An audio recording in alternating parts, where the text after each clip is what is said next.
Ladies and gentlemen, on the line, I have PETTYTUPACTV. Tell everybody where you grew up, man. Okay, I'm originally from Southwest Detroit. Anybody know that's the Mexican town area? And I jumped off the porch on the north end of Detroit, and that's where I came up, got in the game. As a young child, I didn't have my biological father in the household, but I had my stepfather, military man, firefighter, so there was discipline there. My mother, very passive. I'd be a lie. It'd be a smack in the face to say I grew up hard, but I got a hold to the temptations of the environment around me. It's to see the old remnants of the infamous gang here called YBI. You see the guys with the Gucci sweaters and the fly rings and things like that. And that's how I wanted to live. So, anything I went through in my life that was bad was self-inflicted. What's the good and the bad and the ugly about growing up? You said Southwest Detroit, right? Yes. What's the good and the bad and the ugly about growing up in that area? I would say the good would be it's multicultural. So us people from Southwest, we don't really do the racism thing. We used to be around Latinos and Arabs and Asians and so on and so forth. It was always something to do. It was always fun. But then you had the gangbanging aspect that came around and got intense in the late 90s, early 2000s. Just a lot of violence. It's a real big PO culture down there. Got a lot of friends addicted to drugs and things like that from an early age. But overall, it was pretty decent. Got a lot of experience, a lot of memories there. Me being from Los Angeles, I'm pretty fascinated about how gangs migrated from where I'm sitting right now all the way across the country, and it definitely hits Detroit as well. Mainly Crips and Bloods. I'm curious, what do you know about them making an appearance in Detroit, and when did that happen? Well, I just interviewed a guy named Uchi Khan, and he's from what they call the Red Zone now, but he wanted to contest the word Red Zone and Bloods, and he gave me a history. Like in the mid '80s, there were Crips here. Grape Street Crips was some of the first guys he saw here. Flying Colors, which was the purple rag. Then you had Insane Undertakers, which had the red rag, and Headbangers had the red rag. Predominantly, though, I would say the bigger of the gangs outside the Bloods would be coming from Chicago. That was the GDs, and that really took off in the 2000s. GDs, Counts, Serranos. And as rap music progressed, you've seen the gangs grow. What are some of the other areas in Detroit that one should stay away from if they aren't familiar with the city? I mean, that's pretty much everywhere. I mean, you can go places, but certain things, when like friends come here and they had situations and incidents, it's like, why would you go to the east side of Detroit at a gas station at 11 o'clock, 12 o'clock at night with chains on and things like that? So, but you pretty much, you can go where you want, but it's just certain times of day and certain things you can't be wearing. And that's pretty much throughout the whole city. I don't really know a very good part of Detroit, maybe a block or two, but I don't know a whole area of Detroit at all. The wolves is everywhere. Damn. And how about yourself? How old were you when you decided to jump off the porch, I should say? I was 15 years old when I jumped in full-fledged. I was 15 years old, jumped in full. And when you say jumped in, what set are we talking? I was GD, and that's around the time I started doing crime. When I joined those guys, I found out kind of what organized crime was and started hustling. What's the relationship like, then and now, GDs, BDs, and they see this West Coast influenced gangs start coming into their city? What do you know what the initial, what they were initially thinking? Were they accepting? Were they not accepting? From what I know with the history and talking to people, OGs, initially it wasn't very accepted, especially the Bloods. It was more of a Crip and GD type of thing. There's no BDs here. No, I mean, you might got some individuals, but not too many here at all. And like I said, initially it wasn't accepted, but now it's just a part of everyday culture, man. And like you said, it's amazing how the Bloods came way from California, thousands of miles away to here, and you wouldn't believe how many different types of Bloods there is here. Mm. Now, I know you spent time behind bars. When did your journey when did your journey into getting incarcerated? When did that begin? Around the age of 15, it started off with the juvenile homes, going to high security placements, escaping from low security placements. So I was always in and out of trouble, but my adult struggle didn't come to I was 25. I had got sentenced to 1 to 4 years in the Michigan Department of Corrections, and I ended up doing the whole 4 years. We were catching, various cases, tickets, and things like that. Let's talk about juvie hall. What was juvenile hall like for a young man such as yourself? And I know you said that's right around the time you got jumped in. Specifically, what's it like for someone who is part of a gang going into juvenile hall? Well, when you already a part of the gang, you got a couple people to have your back. You already got a little bit of clout. People probably already know you or heard of you or whatnot. But initially going into juvenile hall, just like prison, I was pretty nervous. It was a new environment. I never seen young men that aggressive, and it was an adjustment for me. Like I said, I was pretty scared until I got into my first fight, and I fared well, and people started to like me and gravitate towards me. After that, it was pretty easy selling because I could always think. What was your experience with the COs? And I guess COs is not the right word. Well, the people who worked, to keep the juvenile hall safe and things like that. Did you guys have issues with them?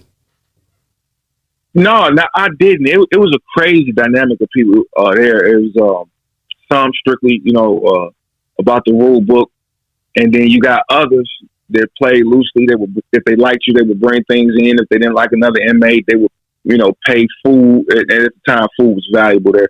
Food or liquor or marijuana that have you assault them. So it was pretty crazy. But for the most part, I loved everybody that worked there, and I see them downtown to this day or out and about in the city, and we still cool and remember each other. That's what's up.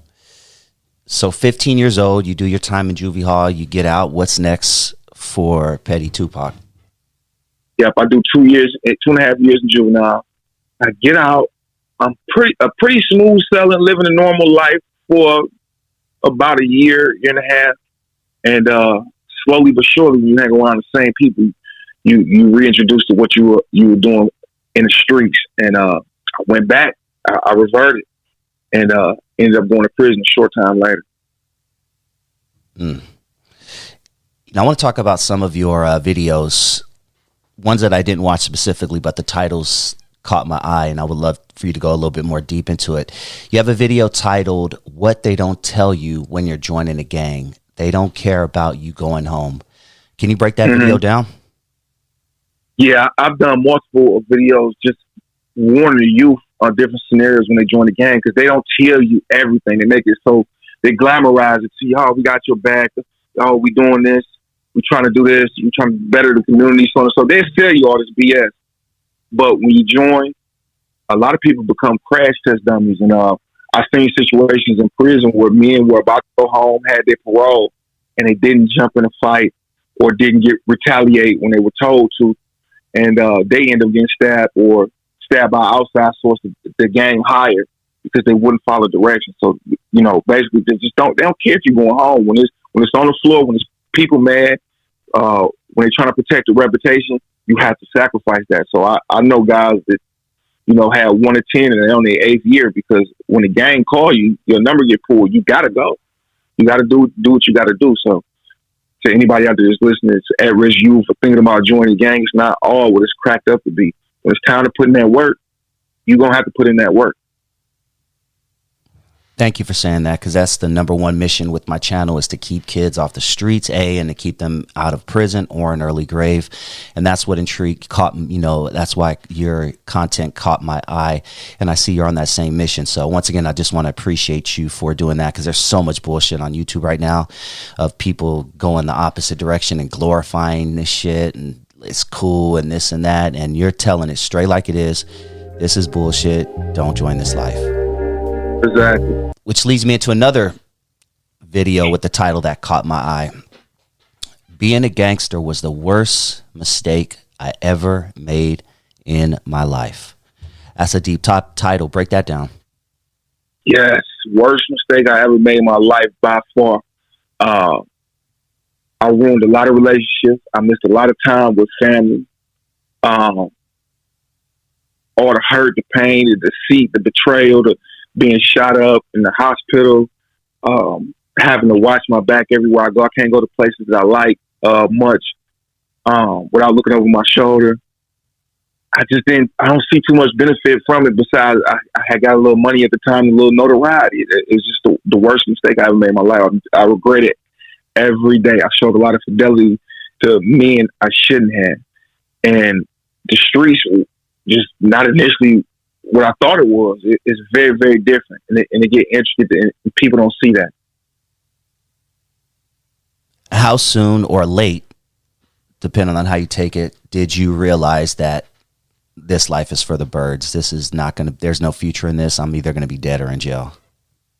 It was actually like my first year in prison when, all the guys I was cool with, all the women I was cool with, none of them wrote me. None of them checked on my mother. Yeah. None of them asked did I need anything. None of them sent a book. Nothing. It's like, what am I doing? Yeah, I'm going to end up there in jail. And sure enough, I was in jail in the hole when I was thinking about that. Like, man, all these years I wasted. What was life like in the hole? It was very, very repetitious. And, when I was locked up, I think I was temporarily saying I had a lot of behavioral problems and things I was going through. It was peaceful because I didn't have to look over my shoulder. I knew, I wouldn't be around nobody without handcuffs on or anything like that. But it was just very boring. The same thing over and over and over. The monotony, the repetition. I think it drove me temporarily insane. I definitely had a lot of time to think and plan. So it was some benefits to it, but for the most part, it was just super boring. Super boring. Yeah. What got you through it? How did you make it through it mentally, even though you said you broke down and you were temporarily insane? Like, how did you officially, just say, damn, I got to do this? How did you do it?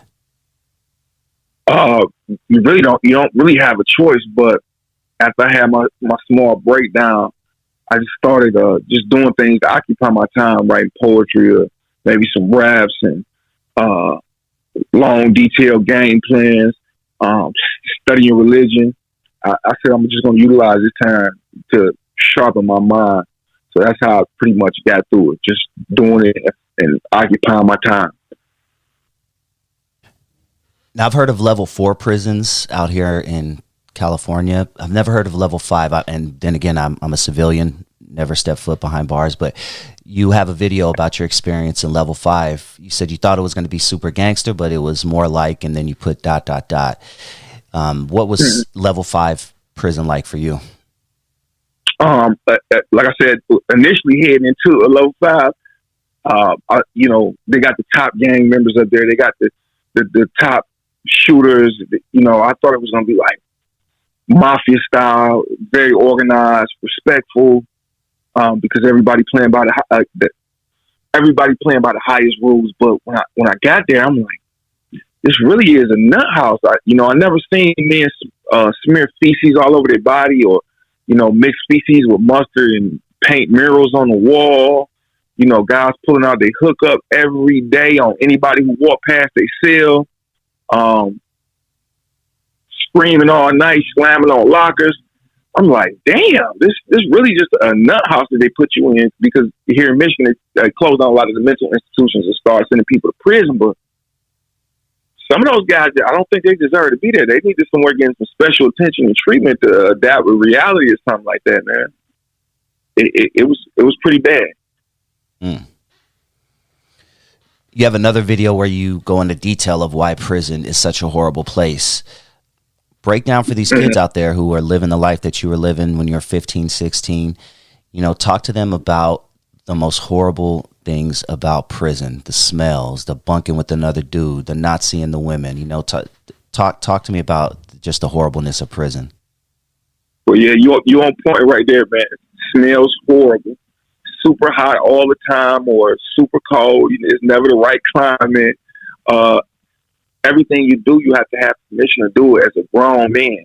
somebody telling you what to do or what you can't do. I don't care if you got a gym call out, and if they tell you go back to your room, you got to do it. Calling you out your name, calling you convict, and standing on it. You know, calling you a number. You never hear your name really from a CO.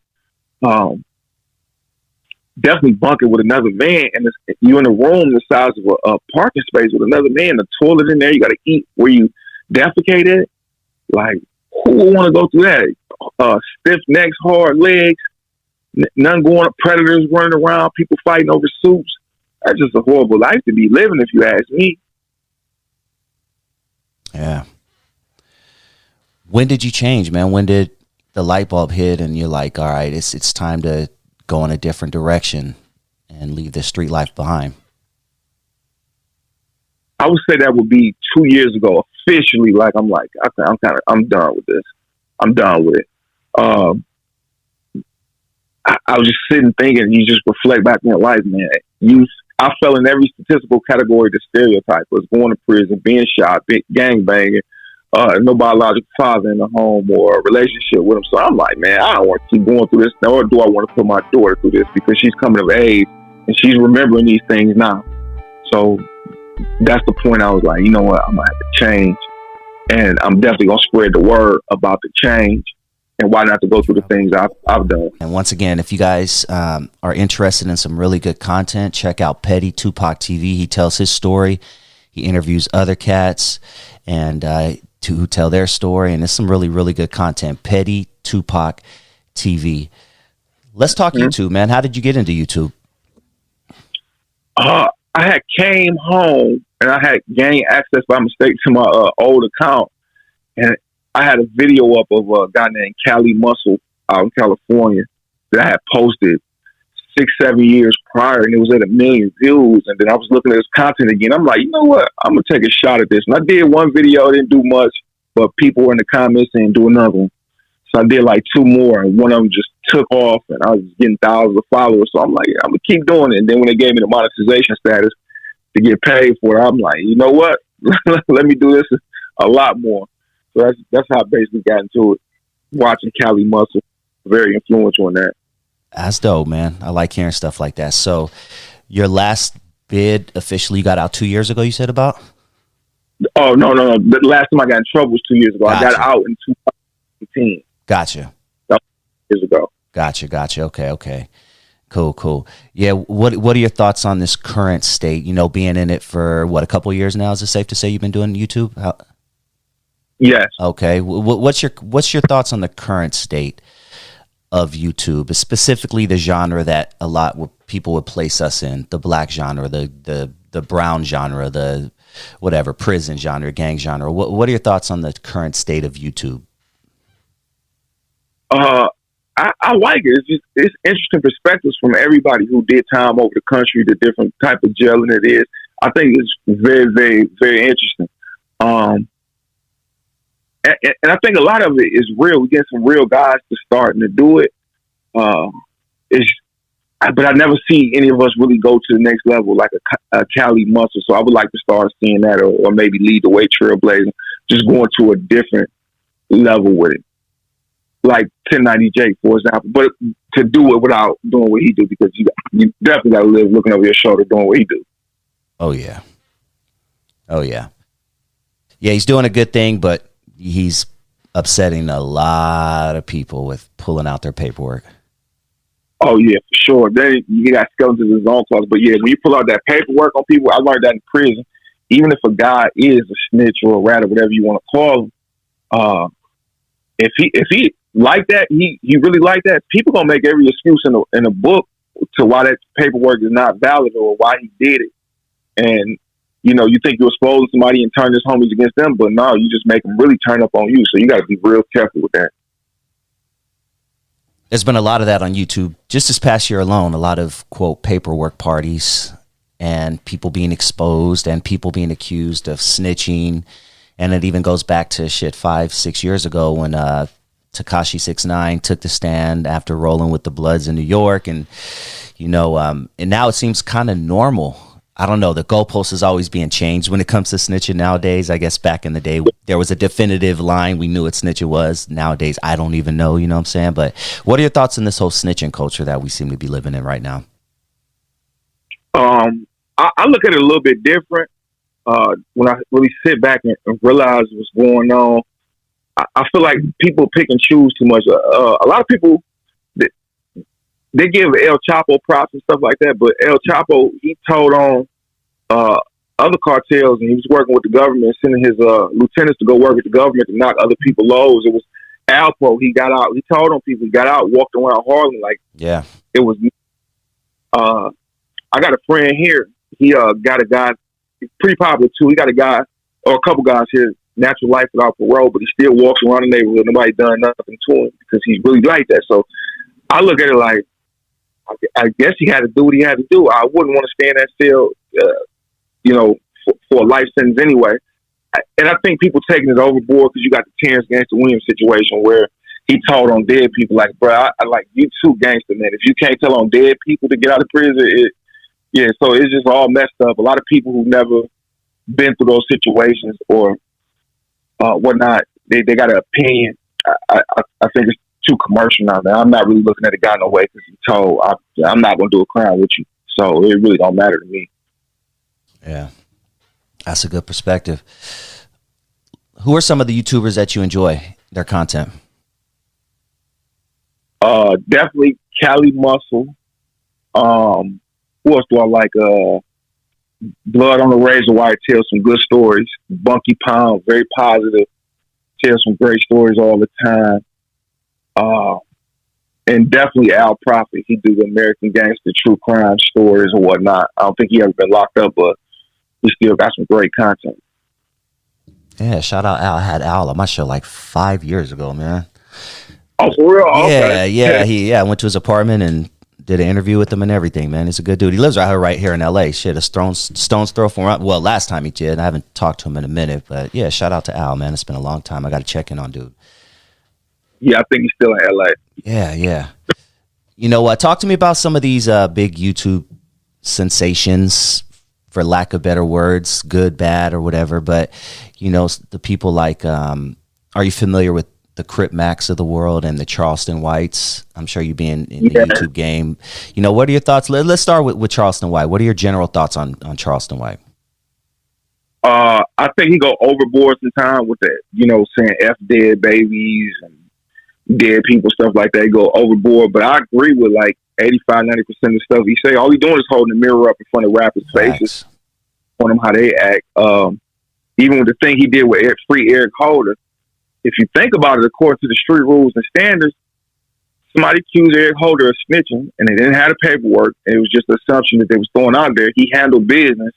Now, all of a sudden, he a bad guy because it was Nipsey Hussle. So that was one of the points that he drove home. Like, that make a lot of sense.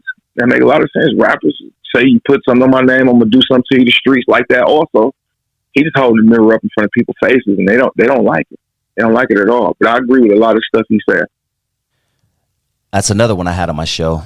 Anybody who wants to check that out, type in Dusty Vision, Charleston White. I had him on in early 2000, right before the pandemic hit.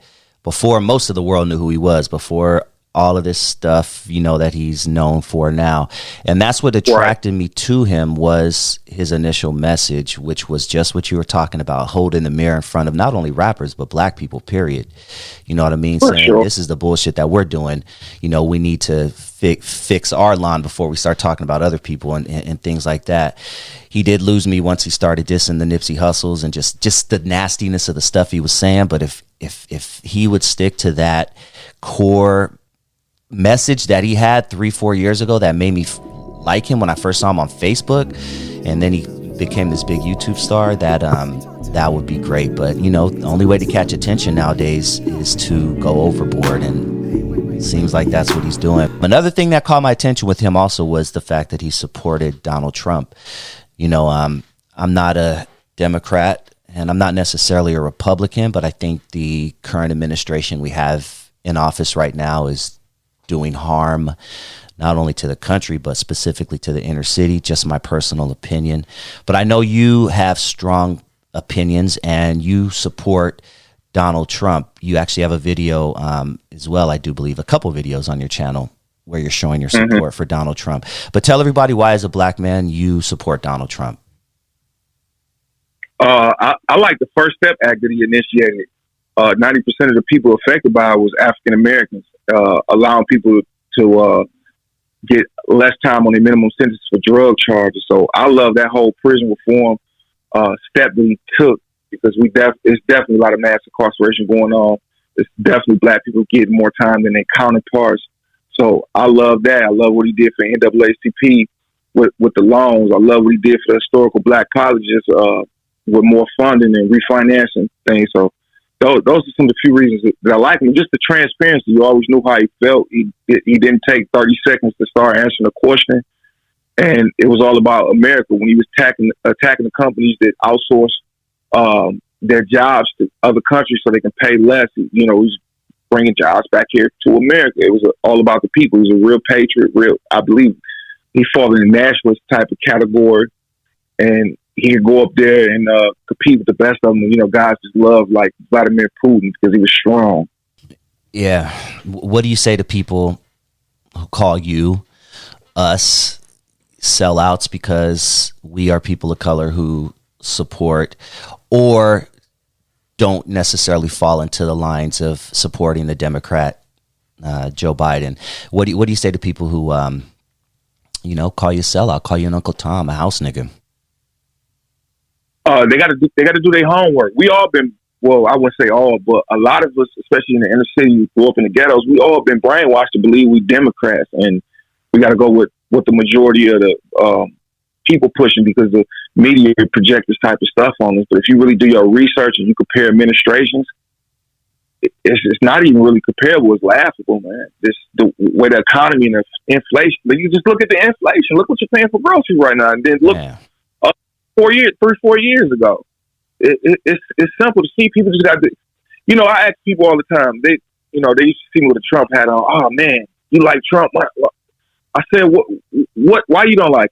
He racist. Okay, tell me what he said exactly that was racist, or that he did to offend you. And I never ran into anybody that could tell me what did he specifically say. It's some meme or something that they're trying to remember from 2 years ago that was posted, or him saying something about tacos. It's always dumb shit. You're right, man. I don't get it. Trump reminded me of Andrew Tate. He really he's telling us, he's saying how we all really feel, but we don't really want to say it. They said the whole build a wall thing was a racist thing. No, it wasn't. It was to keep first America safe, keep American jobs in American hands, because the more that come over here, they fill up those jobs. I'm not gonna say that, but it was to protect us. Isn't it crazy that you're called a racist now if you say something like that? That blows my mind, homie. You're just saying, I just want my country to be first. I just want to feel safe. You know what I'm saying? We see what's happening now with the borders, and shout out to anybody who makes it over. Hey, if you can get over, make a way, do your thing. But dog, it's getting out of hand, and it's a trip to me, Petty, that 4 years ago people were pissed at Trump for what was going on at the border with the quote putting kids in cages and this and that. But nobody cares about what's going on right now. These kids are getting separated from their parents. They're getting set into sex trafficking. The shit that's going on in the border, and I'm in Los Angeles. I'm 200 miles from the border, so I see it firsthand, dog. And I'm hearing about it firsthand. I'm getting stories and everything about sex trafficking and this, and nobody seems to blink an eye. You know why? Because it's not Trump. They didn't care about the kids. They just didn't like Donald Trump. That's what it seemed to me. Exactly. Go stay in Mexico for longer than you're supposed to be. You're gonna get a year of hard labor over there. Now, go over there and see what they do to us when we stay over there. So it's pretty crazy, man. Yeah. I'm glad that you do at least care about what's going on in your country and I'm assuming your city and things like that. When you see someone like a Joe Biden on TV just stumbling and fumbling over his words and falling off stage and falling upstairs and downstairs and damn near saying the N-word, like, what are your thoughts on where we are right now? We got to get back to strong leadership.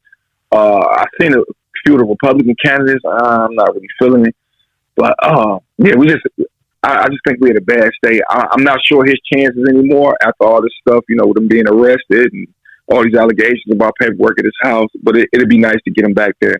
I don't know what the solution is, but except strong leadership right now.